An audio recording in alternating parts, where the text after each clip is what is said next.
So after what was a pretty good, decent episode of Friday Night SmackDown, I immediately turned the channel to the New Japan New Beginning in the United States because the main event was the dream match that everybody in the wrestling community has been waiting for.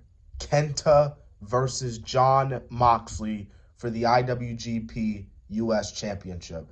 And I gotta say, man, having Kenta lose was actually shocking on my end. I actually thought that they were going to have Kenta win here, considering the fact how Kenta these past few weeks, especially with him showing up on AEW, he looked completely dominant and just really looked like he was going to take the title off Moxley. And in my opinion, he should have took the title off Moxley, mainly due to the fact that Moxley's been champion for a month. Well, not even a month. He's been champion for like a year now. Moxley won the title back at Wrestle Kingdom, and then because of the pandemic, everything got closed down. Moxley hasn't been able to defend the championship. So it only made sense because Kenta is able to do these New Japan shows. Kenta would win the championship, and Moxley would go on to have his feud with Kenny Omega, and then obviously they will continue their little feud heading into Revolution, and then after that, Moxley would take a little bit of time off, to go, to get ready to go be a dad. So I'm really surprised that Kenta lost here.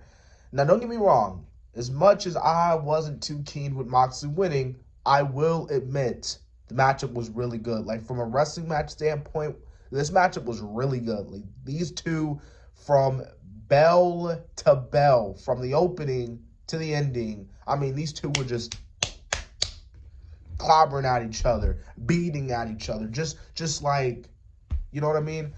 That table spot where Kenta, did that spot on Moxley to the table, crazy. I can't believe it. And matches like this, just makes you wish that there was a crowd. It makes you wish that, man, I wish there was a full crowd, you know what I'm saying? But, with the vaccine and, things slowly rebuilding, hopefully, we'll see crowds starting to come back, then that will happen. So, yeah. So that's the video, guys. I just want to give a short update. Jon Moxley did defeat Kenta. He retained his IWGP United States Championship. I would have the photo with Moxley holding the championship, but the reason why I don't is because I did a video on New Japan last time back in January for Wrestle Kingdom, and the video got taken down. I literally had to send in a, counter argument saying how, the video was just the photo was just a thumbnail and, all rights were going to New Japan, yada, yada, yada. So hopefully this is the poster of Moxley and Kenta. So hopefully New Japan doesn't look at this and be like, oh, we got to take the video down.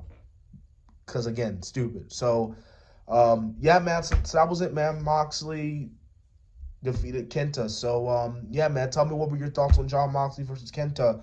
And if you haven't subscribed to the channel, it would really be cool if you checked out my SmackDown review. Also, check out my Storytelling Matters in Professional Wrestling and subscribe to the channel. And so, yeah.